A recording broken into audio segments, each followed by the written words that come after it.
Isang magandang umaga po sa ating lahat.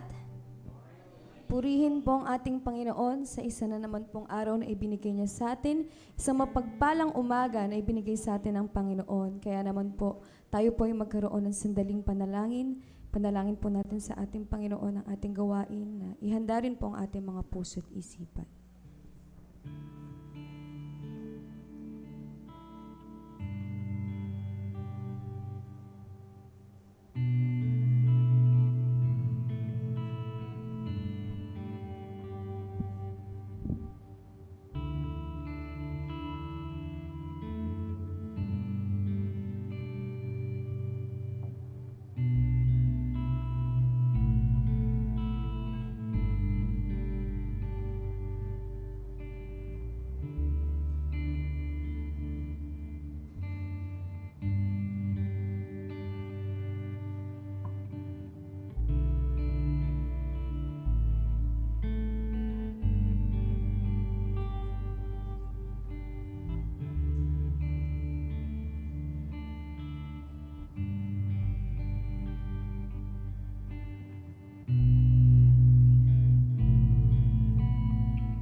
Hallelujah, Jesus.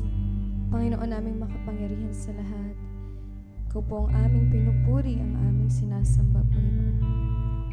Ikaw po ang siyang dakila at tapat kailanman, Panginoon. Lord, we thank you sa umagang ito. Nais ka namin pasalamatan, Panginoon, sa panibagong araw na ibinigay niyo po sa amin, Lord. We thank you for the life, Panginoon. We thank you, Lord God, for all the blessings sa mga nagdaang araw, Panginoon, for your protection and favor, Panginoon, na ibinigay mo sa amin. We thank you for your hand, Panginoon, na laging nakahawak sa amin, saan man po kami nagpupunta, Lord God. Panginoon, we thank you sa mga nagdaang araw, Lord. Ikaw ang siyang aming fortress, Lord God. Ikaw pong aming comfort, Panginoon, ang aming provider, Lord God. Panginoon, dalangin namin at tinataas namin ang aming gawain sa inyo. We pray, Lord God, na ang presensya mo ang mamumuna sa amin, Lord God. Dalangin namin, Panginoon, ang gabay mo po sa bawat isang nandirito, Lord. Mula po sa worship team, Panginoon. Gamitin mo po kami, Panginoon, sa iyong kaluwalhatian at kaharian, Lord God. Dalangin po namin ang Holy Spirit na nananahan sa amin, Lord God, ang siyang maglilid sa aming Panginoon. Ganon din po, Lord God, sa aming pastor. Lord, kayo po umawak sa kanyang pagbahagi ng iyong salita, Panginoon. Gamitin mo siya biglang daluyan ng iyong pagpapala. Daluyan ng iyong mga salita at siyang mamumuhay sa amin, Panginoon, at aming pangahawakan, Lord God, sa bawat araw na darating, Panginoon. And Lord, we pray sa lahat ng taong nandirito, open our hearts, our minds, Panginoon, para sa iyong salita. Dalangin namin, Panginoon, na lubusan po naming maunawaan ang mga salita mo at i-impress mo sa amin, Panginoon, ang mga nais mong malaman namin, Lord God.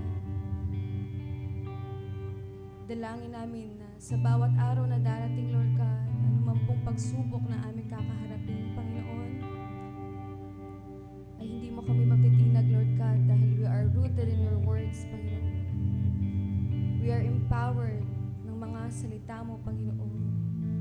lagi naming maaalala, Lord God, ang mga pangako mo sa amin. Ang mga commands mo sa amin, Lord God.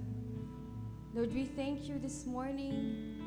Pangalan mo po ang aming itataas at pagpupurihan, Panginoon. Ikaw lamang po ang aming sasambahin, Panginoon. Lord, we bring back all the glory and honor sa iyo lamang po aming Panginoon. At sa ngalan ng aming Panginoong Jesus. Amen and amen. Amen. Kaya po ang lahat ay amin pong inaniyang tumayo para po sabay-sabay po nating basahin ang salita ng ating Panginoon. Sabi nga po sa mga awit 71 verse 8, kaya ako'y nagpupuri buong araw. Akin ngayong ihahayag ang taglay mong karangalan. Amen. Purihin po natin ang ating dakilang Panginoon.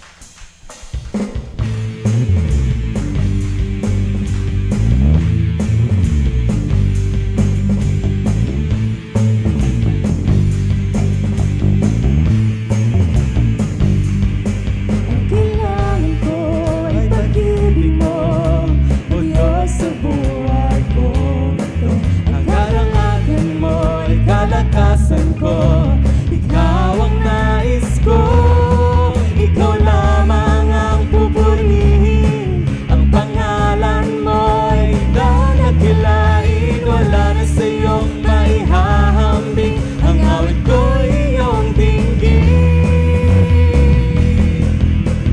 Lahi kang aking nadarama, sa tuwing kapiling ka, ang puso ko'y sumisigla kapag sa'yo'y sumasamba. Lahi kang aking nadarama, sa tuwing kapiling ka, ang puso ko'y sumisigla kapag sa'yo'y sumasamba.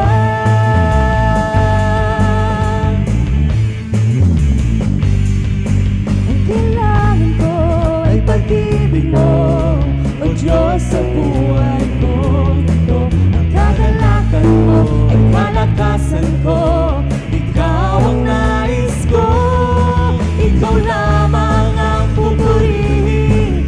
Ang pangalan mo'y dadakilain, wala na sa iyong maihahambing. Ang awit ko'y iyong dinggin.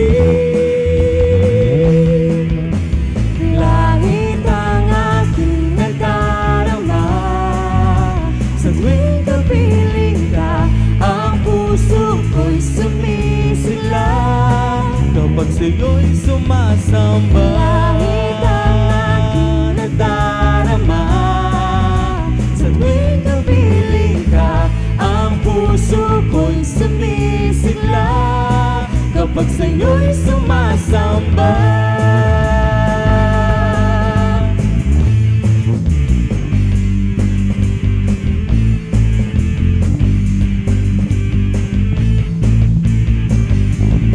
Ikaw lamang ang pupurihin, ang pangalan mo'y dadakilain, wala na sa iyong maihahambing. Ang awit ko'y iyong dinggin. Langit ang aking nadarama, sa tuwing kapiling ka, ang puso ko'y sumisigla kapag sa'yo'y sumasamba. Langit ang aking nadarama, sa tuwing kapiling ka, ang puso ko'y sumisigla kapag sa'yo'y sumasamba. Langit ang aking nadarama, sa tuwing kapiling ka, ang puso ko'y sumisigla kapag sa'yo'y sumasamba.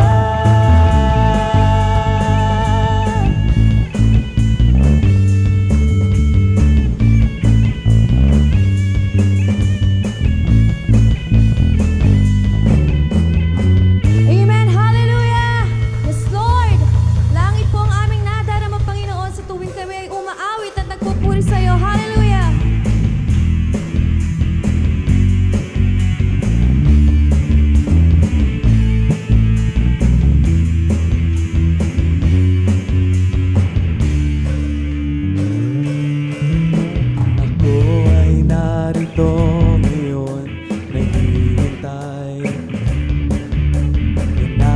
Inaasam sa presensya mo'y muling maranasan. Ako ay narito ngayon, nananabik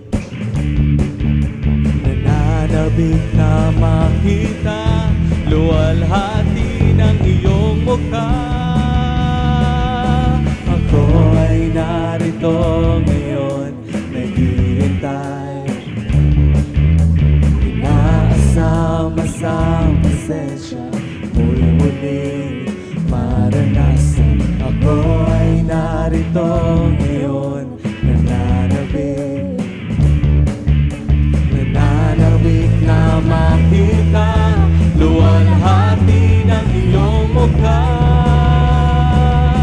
Sumasayaw na nga, sa galak tumatawa, nananabik na makita muli mong pagbisita. Panginoong Jesus, malayang malaya ka, baguhin mo ang buhay ko, ito'y iyong iyo.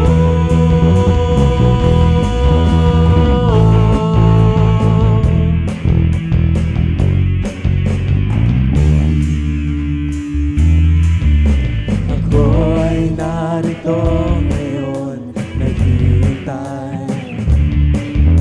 Inaasama sa presensya mo'y muling maranasan. Ako ay narito ngayon, nananabik na makita luwalhati ng iyong mukha. Ako ay narito ngayon, naghihintay. Inaasama sa presensya mo'y muling maranasan. Ako ay narito ngayon, nananabik na makita luwalhati ng iyong mukha. Sumasayaw na nga, sa galak tumatawa, nananabik na makita muli mong pagbisita. Panginoong Jesus, malayang malaya ka, baguhin mo ang buhay ko, ito'y iyong iyo. Sumasayaw na nga, sa galak tumatawa, nananabik na makita muli mong pagbisita. Panginoong Jesus, malayang malaya ka, baguhin mo ang buhay ko, ito'y iyong iyo.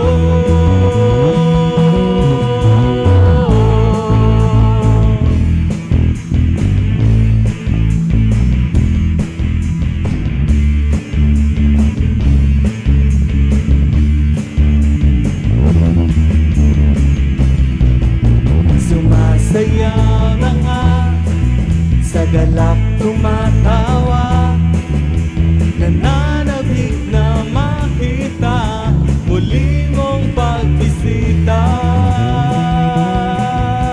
Panginoong Jesus, malayang malaya ka, baguhin mo ang buhay ko, ito'y iyong iyo.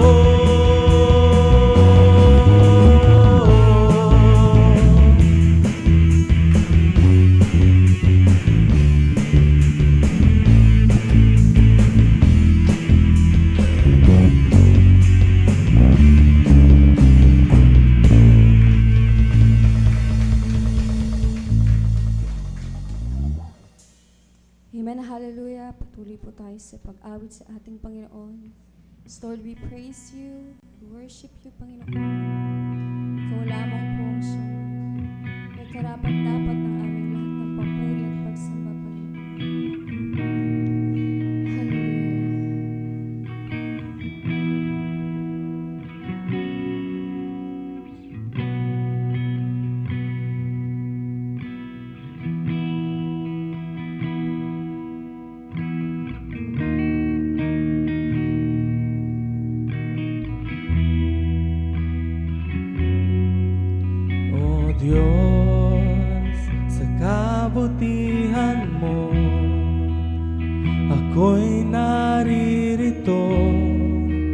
upang magpuri sa iyo. O Diyos, sa kabanalan mo, nalulugod ako, buhay ay iaalay ko. O Diyos, sa kabutihan mo, ako'y naririto upang magpuri sa iyo. O Diyos, sa kabanalan mo, nalulugod ako, buhay ay iaalay ko. Ikaw lamang ang nagtiwala sa akin, O Diyos, di kita bibiguin. Magtatapat sa'yo, maglilingkod ako, O Diyos, kay buti mo.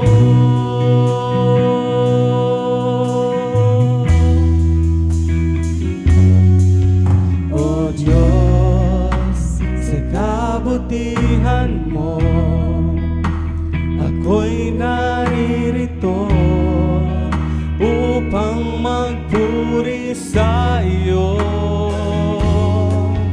O Diyos, sa kabanalan mo, nalulugod ako, buhay ay iaalay ko. Ikaw lamang ang nagtiwala sa akin, O Diyos, di kita bibiguin. Magtatapat sa'yo, maglilingkod ako, O Diyos, kay buti mo.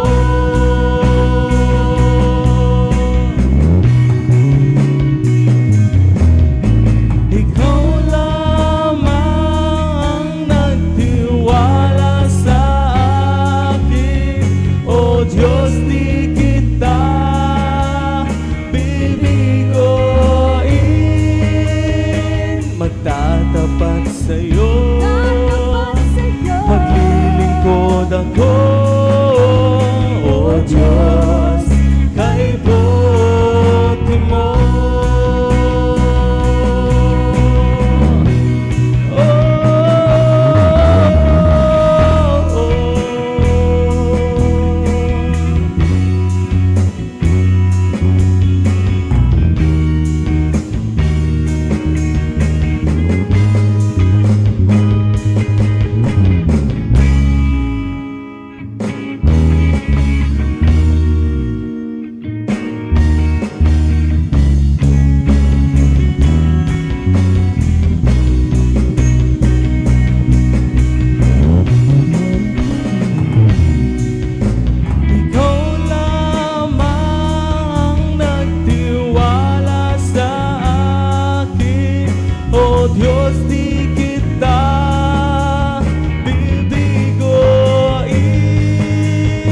Magtatapat sa'yo, maglilingkod ako, O Diyos, kay buti mo.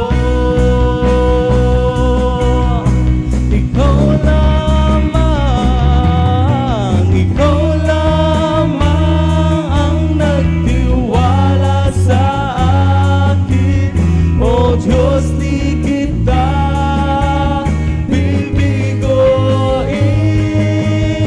magtatapat sa'yo, maglilingkod ako, O Diyos, kay buti mo.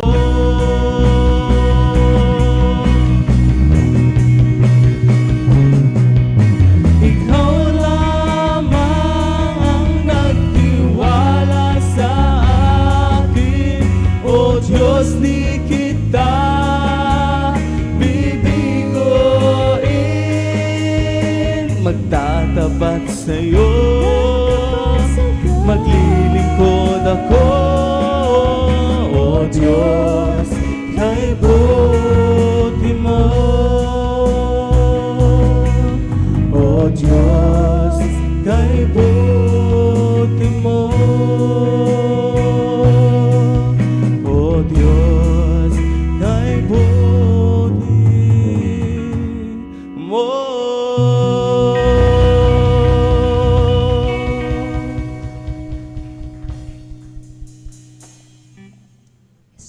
ikaw lamang po ang mabuti, Panginoon.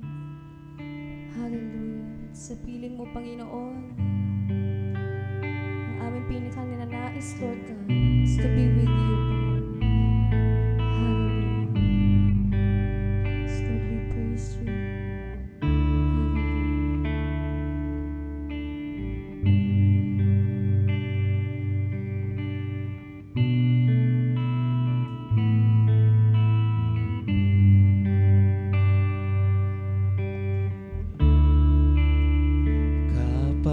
Kapayapaan nagmumula sa'yo.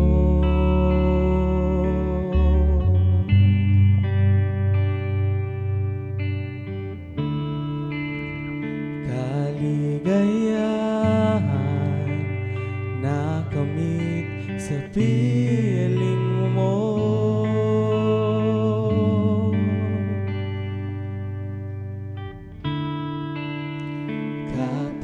Kapayapaan Nagmumula sa'yo.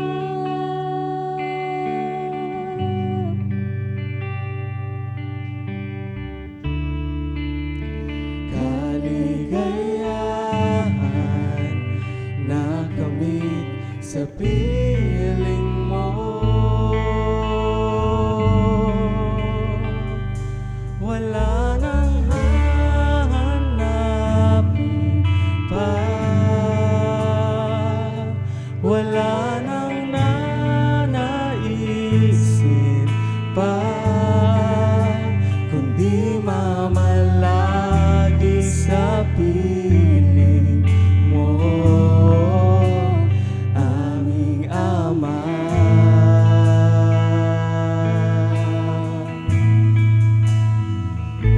Wala nang papantay sa'yo,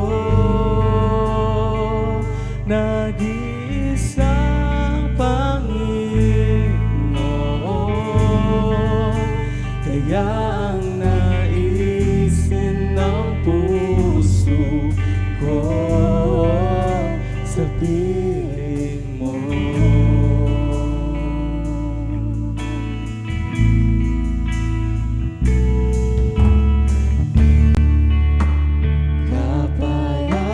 Kapayapaan nagmumula sa'yo.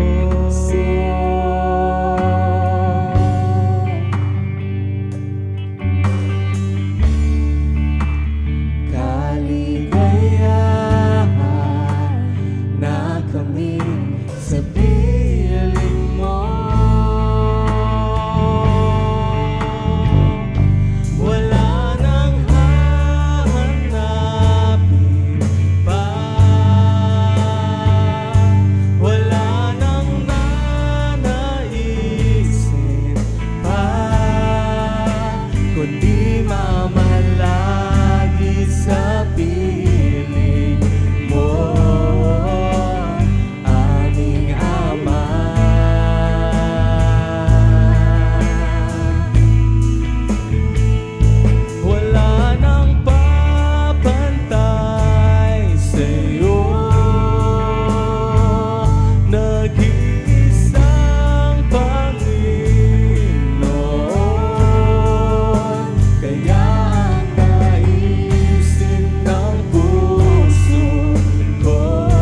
sa'yo. Lagi kang nanaisin, ikaw lamang, walang iba. Sa puso ko, ikaw lamang. Lagi kang pupurihin, itatanghalang ngalan mo. Pasasalamat ay sa'yo. Lagi kang nanaisin, ikaw lamang, walang iba. Sa puso ko, ikaw lamang. Ikaw lamang, walang iba. Sa puso ko, ikaw lamang, Jesus.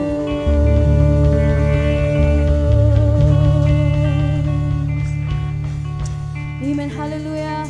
Purihin po ang ating Panginoon.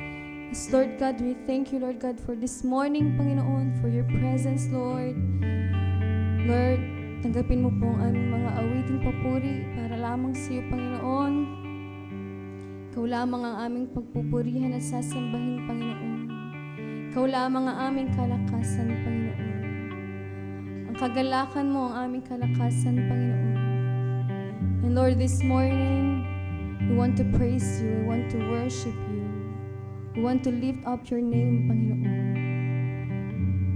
Dahil ikaw lamang po ang siyang may karapat-dapat ng lahat ng papuri at pagsamba. And Lord, we pray na handa mo po ang aming puso't isipan sa iyong salita ngayong umaga. Let your word be a blessing to everyone, Panginoon. Lord, we thank you. We glorify your name, Panginoon. Ikaw lamang po ang aming pinupuri at sinasamba. In Jesus' mighty name, we pray. Amen.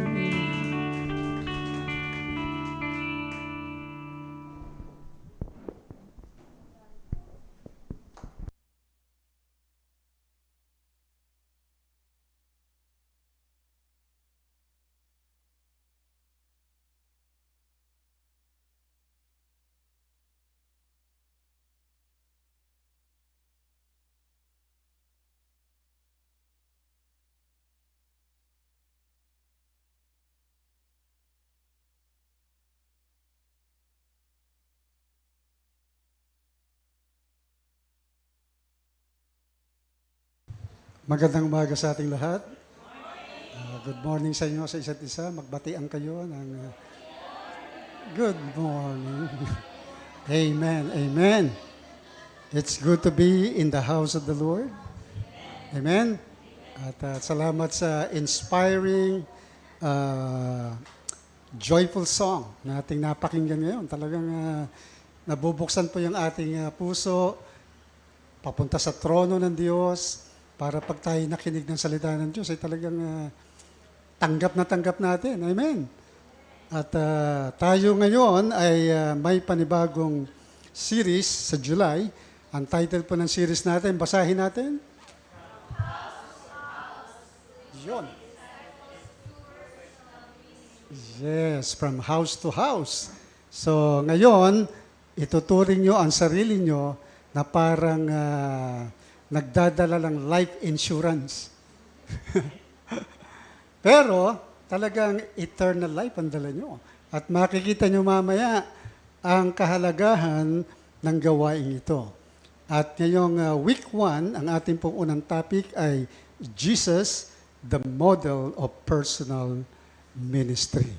At ang text po natin, makikita natin sa Luke chapter 19, verses 1 to 10, where Jesus went to their house. But before that, let us go to the Lord once again in prayer, ask the Holy Spirit to open up our hearts. Father God, we thank you. I know ito pong subject na ito ay natataon sa church ng CTOF. I believe na we've been doing this for many years at we just need revival, restoration, at motivation. Muli namin ibalik ito na mayroong sigla, kasiyahan to reach out for others like you do, like you did in the past. In Jesus' name we pray. Amen. Amen. Alam nyo, pag ganito ang subject na pinag-uusapan, talagang excited ako. Kasi mamaya makikita nyo kung gaano kahalaga ang pag-aaral na ito. So sa Luke chapter 19 verses 1 to 10, tignan mo natin sa next slide.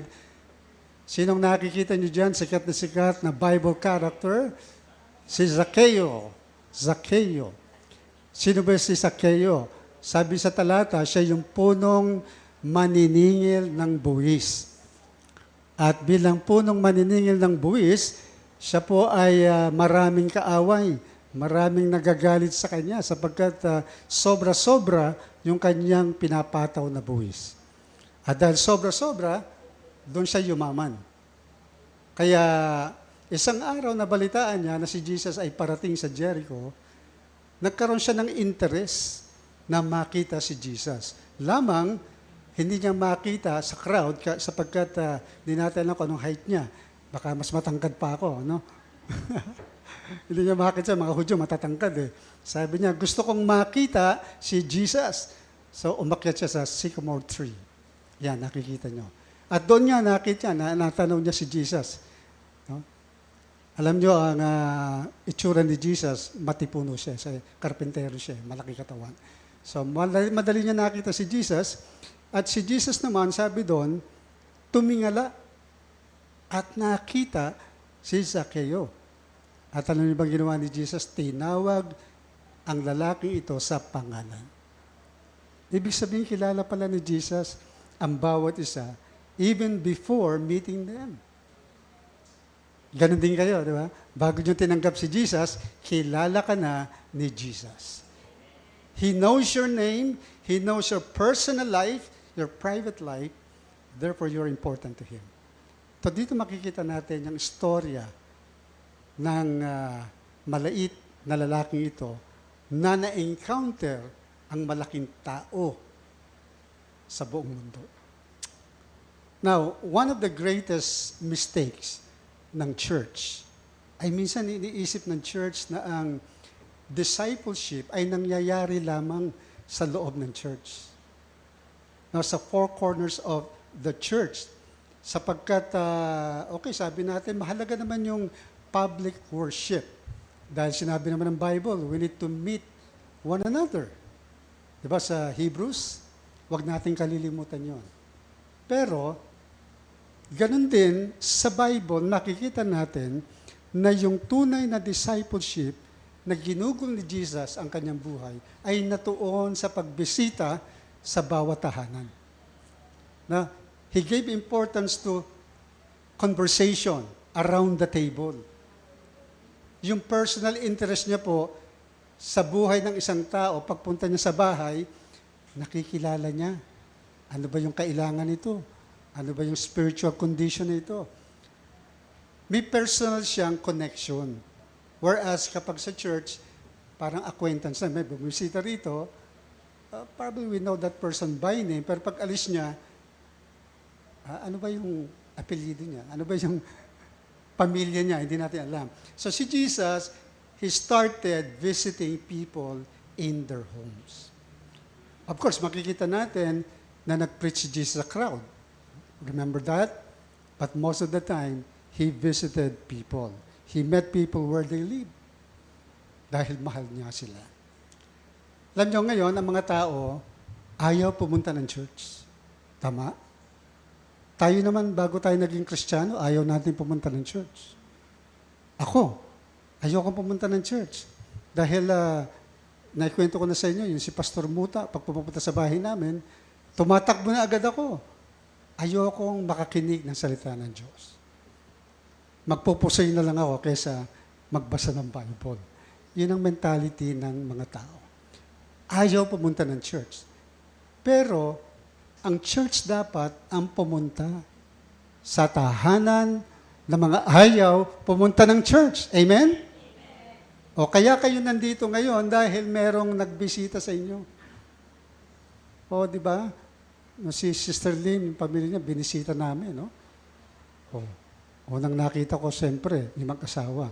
Tapos meron mga nagtatatago pa, no? Yung Nagtatago pa sila kasi allergic pa sila sa church, no? That's natural. Huwag kayong ma-offend. Natural po yun. Kaya tignan po natin si Jesus, ayaw niyong pumunta ng church, ako ang pupunta sa inyo. Ayaw niyong makinig ng salita ng Diyos, dadalhin ko ang salita ng Diyos sa inyo. Kaya itong story ni Zacchaeus ay ipinapakita how Jesus intentionally reached people through personal ministry. So number 1, Jesus intentionally sought people. Basahin po natin ang talatang yan. Okay, basahin natin. Sabi dyan, and when Jesus came to the place, he looked up and saw him. Nang dumating si Jesus sa dakong iyon, tumingala siya at nakita niya si Zacchaeus. Notice how Jesus took the initiative. Siya ang pumunta, siya yung tumingin, siya yung tumawag sa pangalan ni Zacchaeus. Hindi na siya nag-intay kay Zacchaeus na lumapit sa kanya. Siya yung lumapit. Siya yung nag-take ng initiative. Siya yung nag-pursue kay Zacchaeus. Alam niyo ba ganyan yung puso ng Diyos mula pa man nung likain niya si Eva at Adan? Nung si Eva at Adan nagkasala na, hinanap ng Diyos si Adan. Tama? At ganoon din si Jesus. No? Si Matthew na tax collector, hinanap niya. Pumunta rin siya sa bahay o sa lugar at the well, yung Samaritan woman. At dito makikita natin si Zacchaeus in Jericho. At sa talatang ito sa Lucas 15:4-7, makikita natin ang shepherd seeking the sheep. Ang sabi po rito, kung kayo ay may 100 tupa at nawala ang isa, anong gagawin ninyo?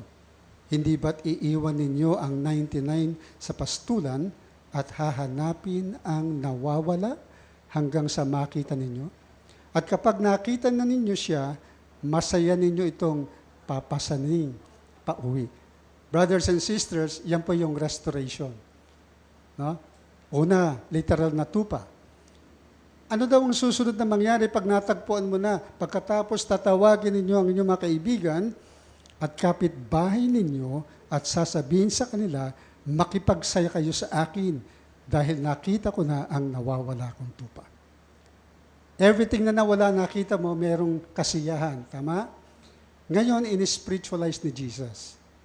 Sabi niya rito, sa next slide, ganon din sa langit. Masayang-masaya sila roon dahil sa isang makasalanang nagsisisi kaysa sa 99 na matuwid na hindi nangangailangan magsisi. Ano tinutukoy ni Jesus? Kayo na nasa church, hindi na kailangang hanapin sapagkat active na kayo eh. Active na kayo sa women's ministry, men's ministry, youth ministry. Lahat ng ministry sa church, nandito na kayo. Pero yung nawawala, isa, dalawa, na hindi na nakaka-attend, o yung mga unbeliever na umattend dito na hindi mo na nakikita, sabi ni Jesus, hanapin sila. At pag natagpuan mo, kahit isa, at tumanggap siya sa Panginoon, alam niyo bang naidudulot mo sa langit? Nagbibigay ka raw ng kasiyahan sa langit. Amen? Di ba tayo na nanalangin, Lord, give us joy. Give us the gift of enjoyment. Pero tayo pala, nagbibigay ng joy sa langit. Wow. Would you like every day to give joy in heaven? Lahat ng ngayon napupuri, wow, praise the Lord. Yung anak mo, Lord, na si ganito, si ganyan. Nagdadala ng kaluluwa, ang saya-saya sa langit. Ganun po ang dapat nating kaisipan. Kapag nag-restore ka ng kaluluwa, you bring joy sa kalangitan. So, paano natin ito ma-apply sa ating buhay? Many believers wait for people to come to church. Jesus teaches us to go to them. Kung kayo po'y mangingisda, ihintay nyo ba yung isda pumunta sa aquarium? Pupunta tayo doon sa dagat, mangingisda. Amen? Dala-dala yung lambat. Dala-dala yung pamingwit. Doon tayo makakahuli. Pero kung tayo mag-iintay ng isda na pumunta rito, bago siya makapunta, baka labas ng dila niya, hindi na siya makaakyat dito. Tayo nga lang, hinihinga na umakyat dito. No? Brothers and sisters, ganun po yung puso ni Jesus. Siya ang pumupunta. Kaya yung house visitation ay hindi lamang po isang programa.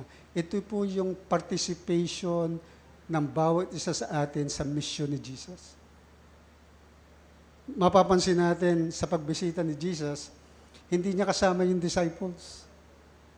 Pumupunta siyang mag-isa. Kasi personal ministry. When you are in the church, you are in a group of people edifying one another using your gifts. But when you're outside the church, that is your personal ministry. Amen?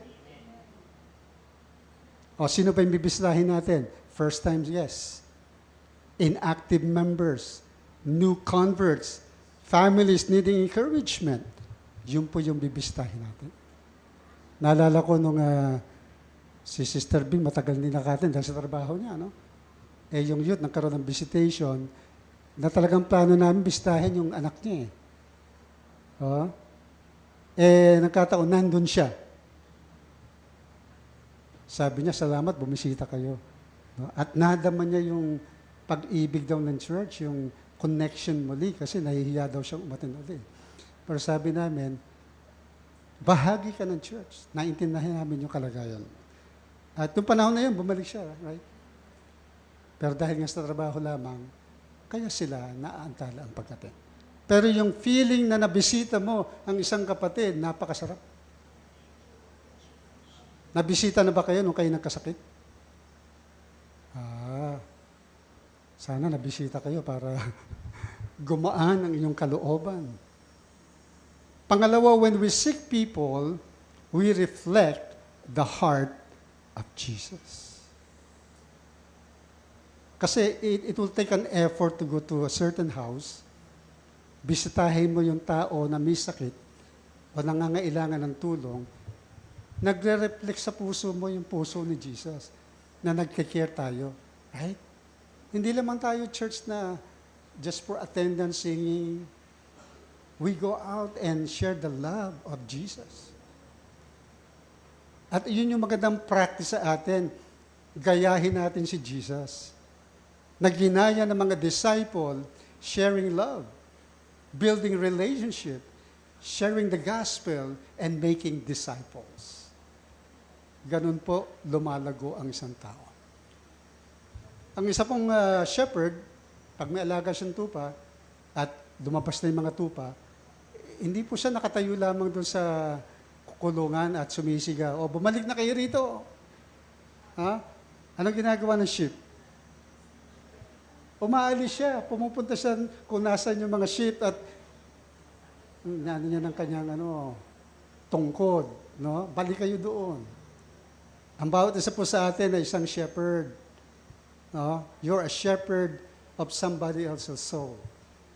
Kaya mamaya makikita nyo how powerful you are, how many blessings you have, kaya meron kang karapatan, authority, pumunta sa bawat bahay. Eto na yan. Tingnan natin ang larawan na ito. Nababasa nyo ba yung verse dito? O maliit? Maliit? Okay, babasahin ko ha. Ang sabi dyan, purihin ang Diyos. Sige, basahin nyo, yung malalino ng mata dyan.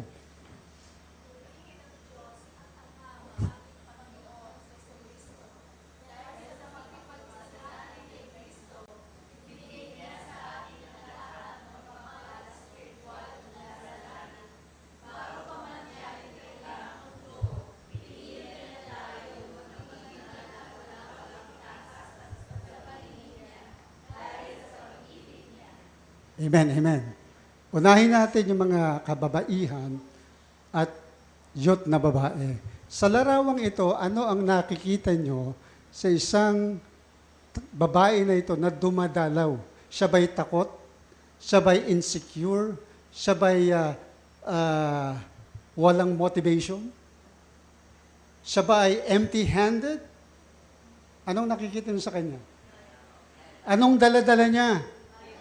Bible, pag-asa, pag-ibig, pagpapala.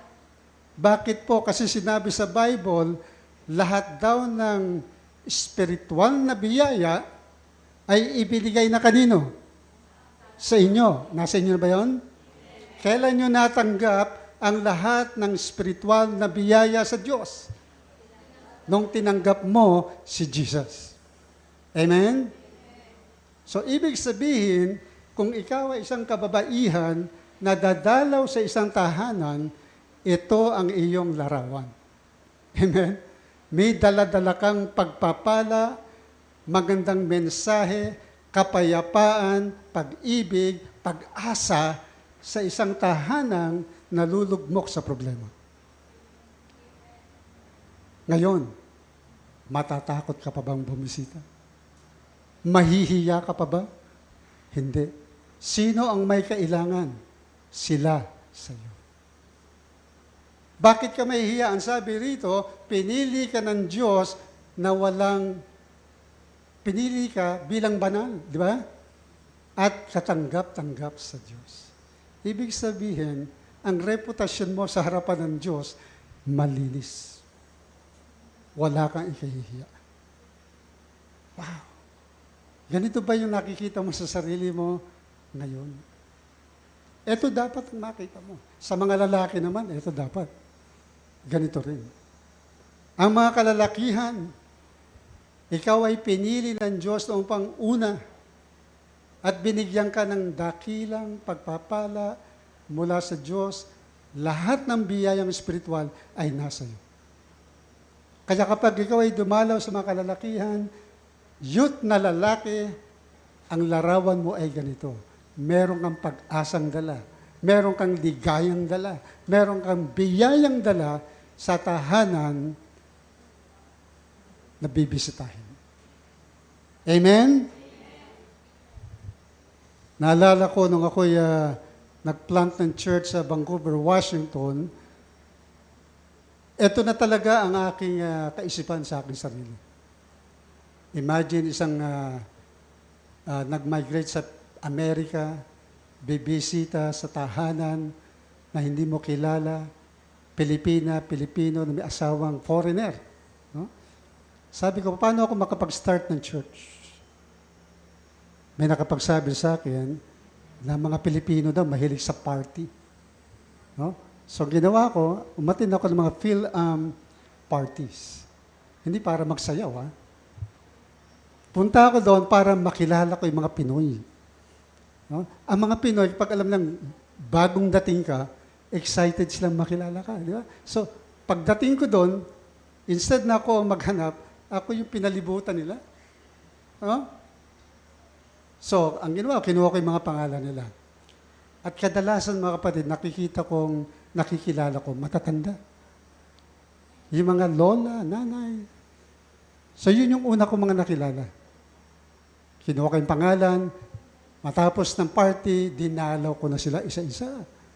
Tapos nalaman ko, mahilig pala mag-garage sale itong mga to.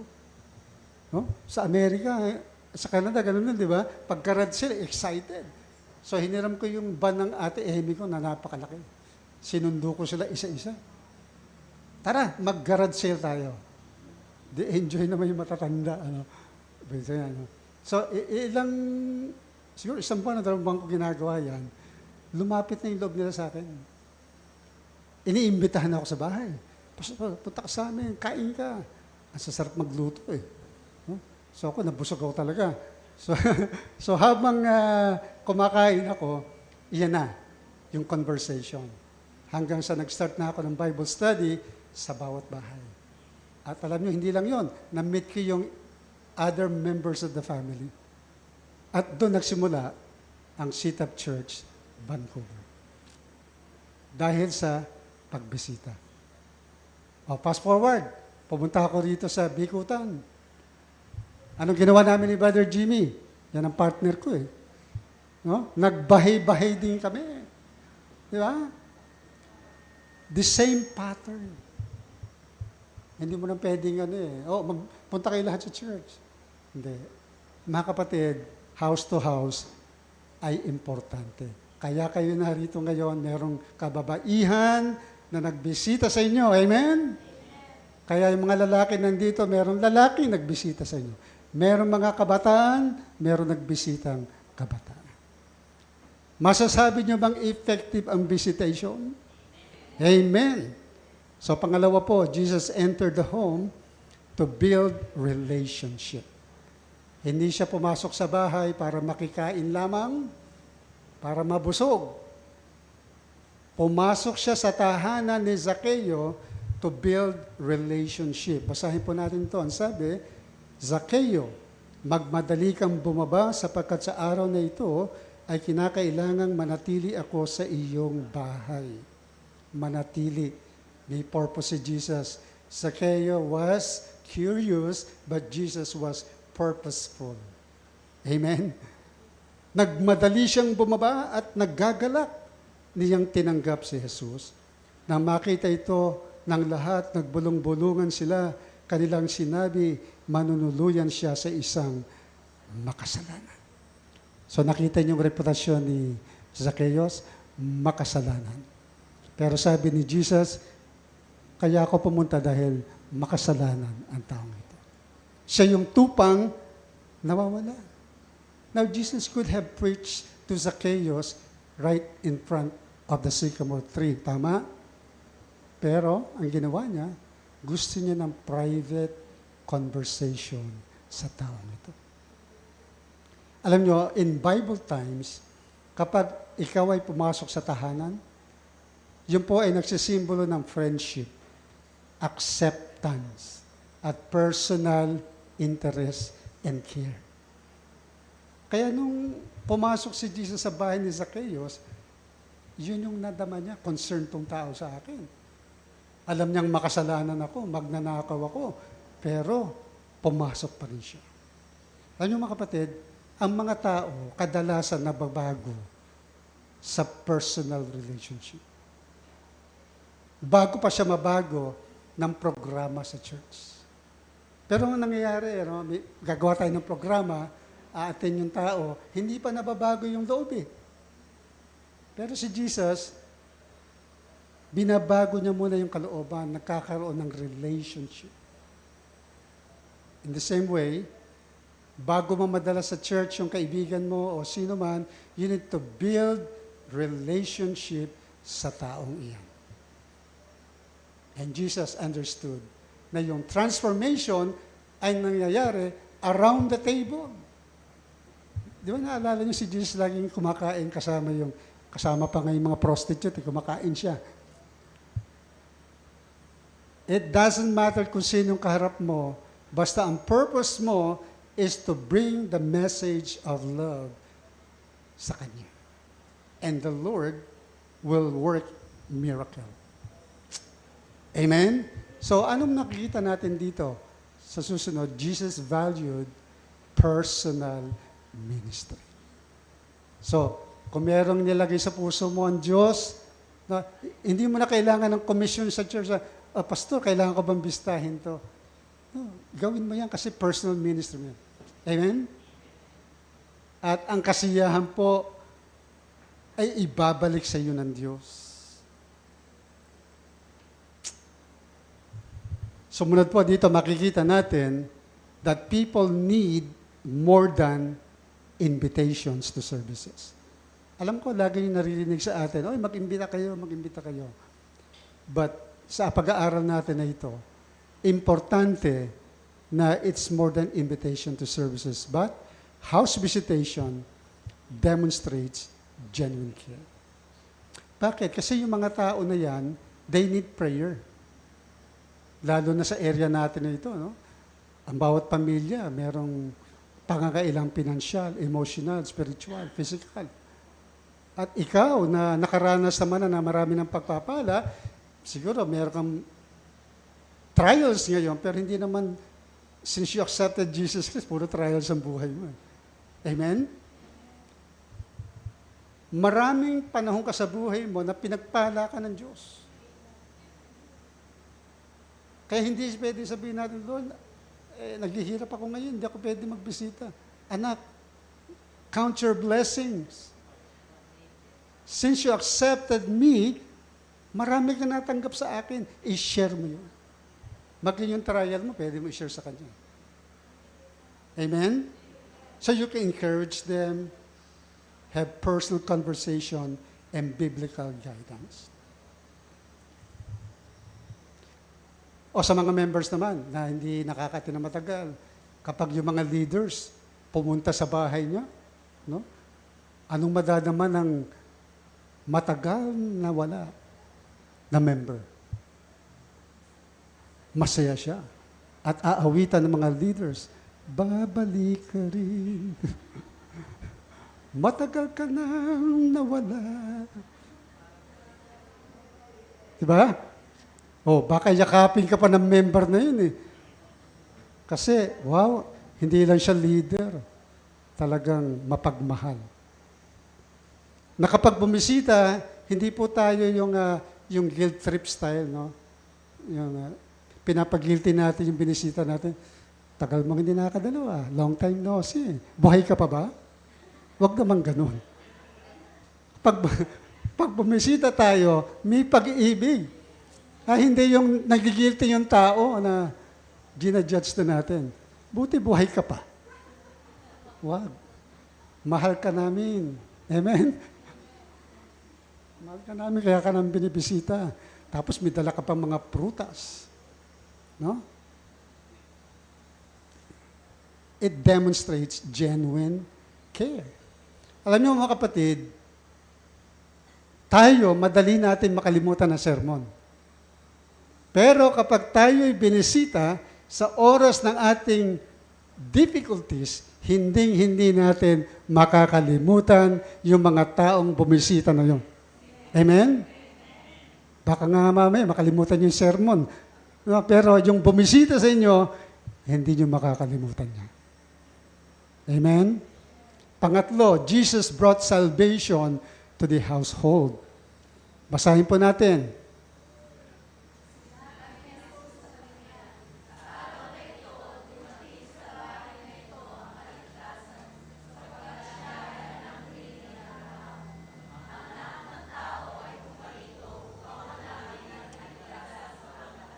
Amen. So ano pang pinapakita sa talatang ito? Hindi sinabi ni si Zaccheo ay may asawa at anak. Binanggit diyan na sa bahay na ito, ang kaligtasan, sinabi ni Jesus, sa araw na ito dumating sa bahay na ito ang kaligtasan. Yung bahay o household, sambahayan, ay tumutukoy pa yan hindi lamang tirahan, kundi sa mga kasama niya sa bahay. Not necessarily asawa, mga katulong, manggagawa, kaibigan, o kamag-anak. At ang pahayag ni Jesus na dumating ang kaligtasan sa bahay na ito ay maaari nangangahulugan na yung impluensya ng pananampalataya ni Zaccheo ay umabot sa buong sambahayan. Bakit? Kasi etong si Zaccheo, makasalanan. Mukhang pera. No? Kinukuha niya yung pera ng iba. Considered niya siyang magnanakaw. Pero nung na-encounter niya si Jesus, nakita nila yung immediate change and transformation. Ano? Kay Zaccheo. So dito makikita natin na pumasok si Jesus sa tahanan ni Zaccheo at ang kanyang pagbisita ay nagdulot ng pagbabago. Kay Zaccheo, pangalawa, at ang tahanan niya ay naging lugar ng kaligtasan. Di ba kayo ngayon ligtas at nagagamit ang tahanan niyo para sa mga kaluluwa? Amen? At itong lugar na ito, napakapalad natin. Dahil yung kamag-anak natin, naligtas. O di nagkaroon tayo ng lugar, kung hindi sila naligtas, hahanap tayo ng mahal na upahan. Salamat sa Manalaysay, Rabanzo at Hega. Palakpakan natin ng Diyos dyan. Amen? Ito ang patunay. Oh. Kaya, napakahalaga po na pumasok sa tahanan. Buksan mo, papasukin ako. Panginoon. Sabi mo, Lord, Lord, buksan mo, papasukin kami. Amen? Pero bago kayo pumasok doon, rebukein muna kasi meron mga masamang espiritu na nagbabantay doon sa mga unbelievers. Inaabangan tayo nila. Kaya palayasin sila. Sipain sila sa kapangyarihan ng Diyos. Amen? So ano pong prinsipyo natin? Basahin natin.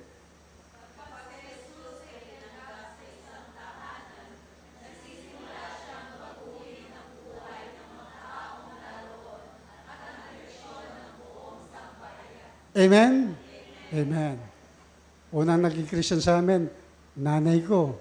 Sumunod, mga kapatid ko. No? Sumunod, ako na ata yung huli. No? Tapos yung mga pamangkin ko. Sunod-sunod na yan. Ganon ang kapangyarihan ng Diyos pag pumasok sa tahanan. Pero kapag yung dapat pumasok sa tahanan ay laging nasa church, walang magbubukas na pamilya. Pero salamat sa inyo. Alam kong nagagawa niyo yan. Praise the Lord.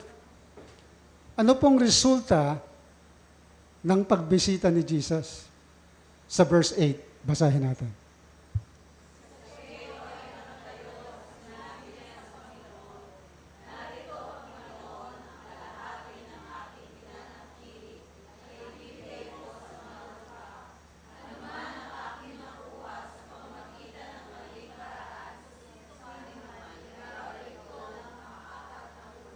Wow!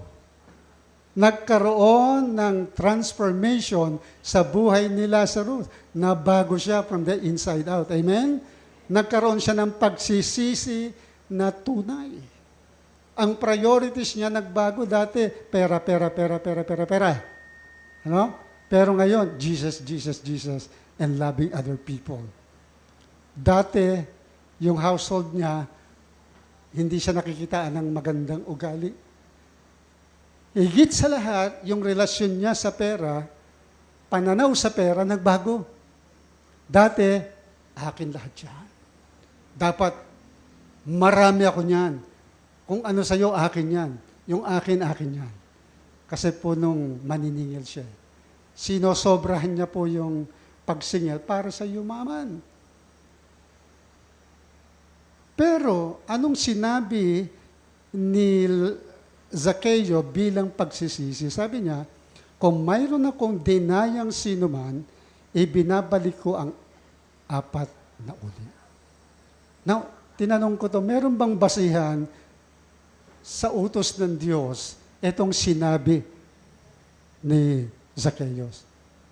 Meron po. Una sa Levitico, basahin natin.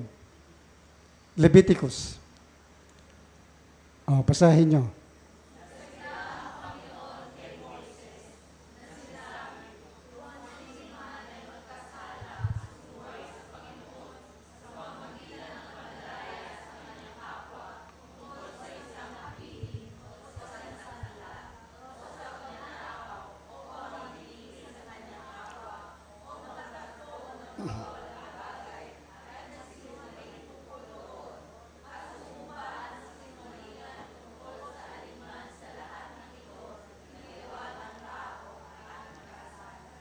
Okay, ano daw ang gagawin ng isang tao na nandaya o nagkamali sa kapwa? Kailangan niyang isauli ang kinuha niya plus 20%. Yan. Yun yun, no? Pangalawang utos ng Diyos, 22 verse 1, Exodus 22 verse 1. Basahin natin.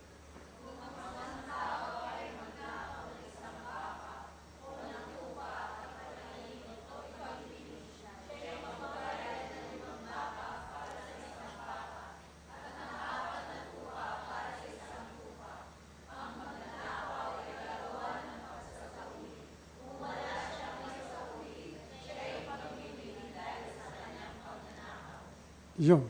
Ito naman, mas mabigat. Kasi kung kinuha niya yung baka at tupa at hindi niya na naibalik, mas matindi ang babayaran niya. Okay? Sa isang baka, ilan ang ibabalik niya? Sa isang tupa, ilan ang ibabalik niya? 4 na tupa kapalit sa isang tupa. 5 baka kapalit sa isang baka. Tama? Ngayon, sa Leviticus at Exodus, ano ang pinili ni Zacchaeus na gawin bilang pagpapakita ng pagsisisi? Ika-4 na ulit. So, pinili ni Zacchaeus ang pinakamabigat na pataw. Amen? Ang tanong, bakit niya pinili yun? Hindi naman siya inutusan ni Jesus na gawin iyon. Una, pinili ni Zacchaeus yung pinakamabigat na pataw bilang pagpapakita na ang pagsisisi kailangan tunay. At hindi niya naggagawing muli iyon. Amen? At handa siyang ituwid ang kanyang nagawa. Ikalawa, bilang punong maniningil ng buwis, itinuturing niya sarili niya ng magnanakaw. Kasi nagpapataw siya ng buwis ng sobra para makuha yung pera ng tao para siya yumaman. So sabi niya, ako po, Jesus, ay isang magnanakaw. Kaya ang pinipili ko ay yung magbabayad ako ng 4 na beses pa. Yun. So ang pinili niya, hindi lamang minimum na pagbabalik na anong kinuha niya. No, yung balik plus 20%, kundi ibabalik niya plus yung 4 na beses. Ano pong nakikita natin dito? Ito yon. Sumunod, ang tunay na pagsisisi ay may kasamang restitusyon, pagtatama sa nagawang mali hanggat maaari. Amen? So kung sinabi natin, Lord, nagsisisi na po ako dito, anumang kasalanan yan, gagawa tayo ng paraan para hindi na tayo bumalik doon. Kasi matutokso tayong muli. Pero nagsisi na tayo, tumalikod na tayo. Amen? Yun ang ginawa ni Lazarus. Pangalawa, hindi sapat ang sabing nagsisisi ako. Ang tunay na pagbabago ay nakikita sa mga gawa. Amen. So dapat makita sa atin kung dati nandun tayo sa lugar na makasalanan, nandito na tayo sa buhay patungo sa liwanag. Para madaling makita po ng mga tao kung ikaw ay nasa liwanag at nasa dilim. Hindi tayo pwedeng nasa gitna. Amen? Whether we are nasa light o nasa dilim. So si Zacchaeus umalis sa dilim. Kaya nagliwanag siyang bigla sa harapan ng tao. Amen? Eto sa August 22, we pray for ignite. Na yung mga maliligtas dito, makikita talaga ng ating mga kabataan na isang liwanag, isang apoy, na sabi nila gusto kong madarang sa mga kabataan ito. Amen? At maliligtas sila sa kapangyarihan ng Panginoon. Jesus came not merely to visit, but to save. Jesus chose you, not just to go to church, not just to sing, not just to study the Bible, but to share the gospel of Jesus Christ. Naniniwala ba kayo? Dapat yun ang ating conviction. Ito pang application natin. Kapag naglilingkod tayo sa mga tahanan, madalas nating naaabot ang buong pamilya. It's given already. Higit sa lahat, kapag ang nawin mo ay yung may authority sa pamilya. Halimbawa, tatay, nanay, yung jailer, naalala nyo? Na siya, na-witness niya yung kapangyarihan ng Diyos sa buhay ni Paul and Silas, naligtas siya. Inimbitahan si Paul and Silas sa bahay, at ang sabi doon, yung whole household niya po naligtas din because of that person's influence. Kaya mga tatay, nanay, yung authority na binigay sa iyo ng Diyos sa tahanan, gamitin mo to influence your children. Amen? Huwag yung children na mag-influence sa magulang, ikaw dapat. Maging prayerful ka, maging malapit ka sa Diyos. Pangalawa, basahin natin.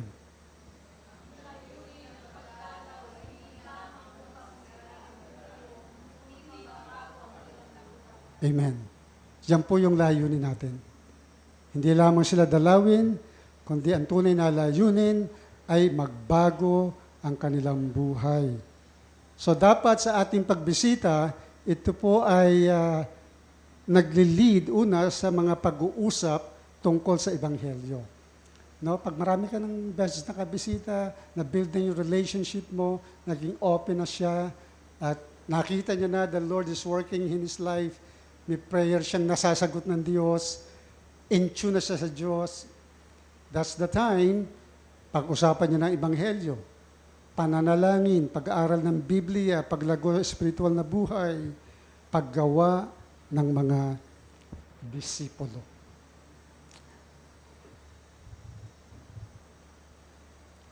Kaya mga kapatid, simple man itong ating pinag-aaralan ngayon, pero ito yung naging daan ng ating pagtanggap ng lahat ng biyayang nanggagaling sa Diyos. Isipin niyo kung hindi natin tinanggap ang Diyos o hindi niya tayo pinili, nasaan na kaya tayo ngayon? Sa kabila ng kadami-dami mong problema, kung wala si Kristo sa buhay mo, at walang ginamit na tao para ikaw dalhin sa Diyos, ano ang kalagayan mo ngayon? The same way, maawa tayo sa mga taong walang relasyon sa Diyos. Wala silang matawagan, pero pinili ka ng Diyos para maging representative ni Jesus. You are fully loaded spiritually. Hindi ka dapat mahiya. You're fully blessed. Hindi ka dapat matakot. You're anointed, chosen by God, righteous, holy, and blameless before God. Kaya sabi ng Panginoon, go and make disciples. So in conclusion, Jesus modeled personal ministry. Anong ginawa niya? He sought people intentionally. So sa atin, hanapin natin yung mga people of peace. Yung mga taong nangangailangan ng salita ng Diyos. He entered homes relationally. Masok tayo sa bawat tahanan, willing to build relationship with them. And third, He brought salvation transformationally.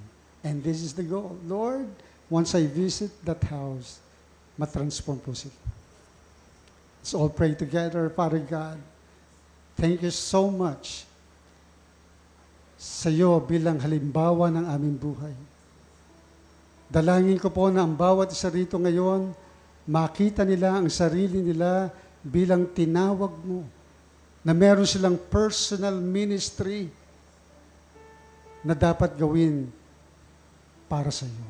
Not only to become sharer of your glory, but your suffering, your ministry. Kaya sa oras na ito, challenge everyone, Lord. Give us your heart na magkaroon ng care and love to reach out other people. This is our prayer in the mighty name of our Lord and Savior Jesus Christ. Amen. Amen.